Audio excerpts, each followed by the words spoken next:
2 साल पहले की बात है। पूजा नाम की एक लड़की जो पूर्व से एक कोचिंग क्लास में बैंकिंग की तैयारी करती थी। पूजा की कोचिंग क्लास के नीचे एक छोटा सा रेस्टोरेंट था। पूजा और उसके दोस्त अक्सर क्लास के बाद रेस्टोरेंट में चाट या छोले भटूरे खाने के लिए जाते थे, क्योंकि उस रेस्टोरेंट में चाट और छोले भटूरे काफ़ी फेमस थे। एक दिन पूजा का जन्मदिन था, तो पूजा के दोस्तों ने एक प्लान बनाया कि क्लास खत्म होने के बाद हम नीचे रेस्टोरेंट में पूजा का जन्मदिन मनाएंगे। क्लास खत्म होने के बाद पूजा के दोस्तों ने पूजा को नीचे रेस्टोरेंट में बुलाया और पूजा को उसके जन्मदिन का सरप्राइज़ दिया। अब सब किसी एक साथ जन्मदिन को सेलिब्रेट करें। उस रेस्टोरेंट के काउंटर पर एक 24 साल का बॉय कैशियर काम करता था। जब पूजा और उसके दोस्त बर्थडे सेलिब्रेट करने के बाद रेस्टोरेंट से बाहर जाने लगे, लड़का, मैम, ये हमारी तरफ से आपके जन्मदिन का छोटा सा गिफ्ट। पूजा, धन्यवाद। रात को जब पूजा ने उस लड़के के द्वारा दिए गए उपहार को खोला तो एक अंदर छोटी सी राजकुमारी को देखा, जो एक पेड़ के नीचे बैठी थी, और उस उपहार के अंदर एक अक्षर भी था जिसे पूजा ने पढ़ा। उसी में लिखा था, पूजा, तुम बहुत ही अनुपम और प्यारी हो। जब भी आप रेस्टोरेंट में आते हैं तो मेरी नज़र सिर्फ आपके चेहरे को ही पालन करती है। आपकी उंगलियों को देखकर मेरी भी चेहरे पर चमक आ जाती है। वैसे मेरा नाम रोहित है।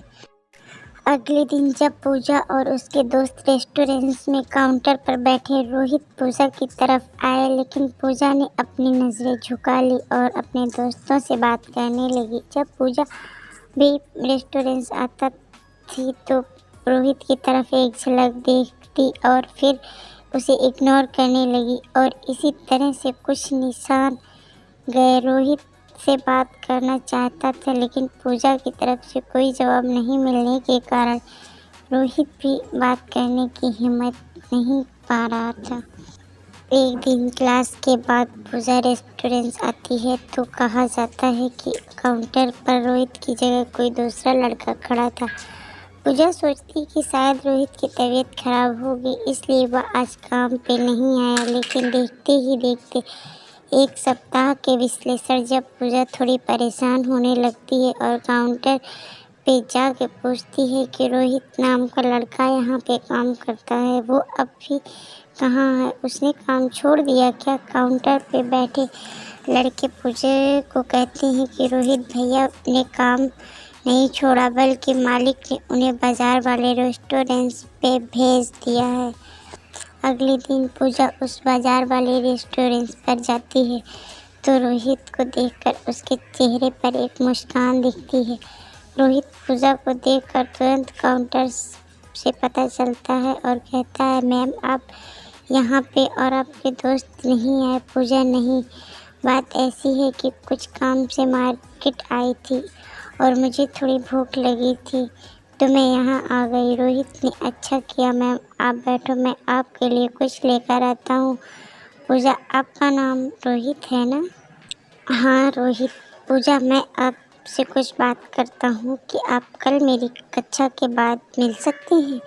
ठीक है रोहित। मैम, कल मैं कक्षा के बाद आपसे मिलूँगा। क्लास खत्म होने के बाद दोनों मिलते हैं। पूजा से रोहित कहता है कि देखो, तुम अच्छे हो जाते हो, लेकिन मैं इस प्यार में नहीं पड़ना चाहता हूँ कि मैं अपने पढ़ने और कैरियर को देखूँ। रोहित ने देखा, मैं ऐसा कुछ नहीं करूँगा जिससे कि तुम्हारी पढ़ाई को नुकसान हो, लेकिन मैं करूँ क्या? तुमको देखते ही मुझे कुछ जब तुमसे प्यार हो गया तो मुझे पता भी नहीं चला। अब दिल चाहता है कि अपनी पूरी ज़िंदगी आपके साथ रहूं। पूजा रोहित की बात सुनकर वहाँ से चली गई। रात में पूजा सिर्फ रोहित के बारे में ही सोच रही थी, क्योंकि पूजा के दिल में भी प्यार जागने लगा था। अगले दिन शाम को पूजा बाजार वाले रेस्टोरेंट में जाती है और रोहित को एक अक्षर देकर वहाँ से चली जाती है। जब उस पत्र को रोहित ने पढ़ा तो उसने लिखा, कहता है रोहित, मुझे भी अब शक प्यार होने लगा है। ये पढ़ने वाला रोहित की खुशी का ठिकाना नहीं रहता। वह पत्र को चूमता है और अपनी जेब में रखता है। तो इस तरह से पूजा और रोहित के प्यार की शुरुआत होती है। दोस्तों, आपको हमारी ये लव स्टोरी कैसी लगी?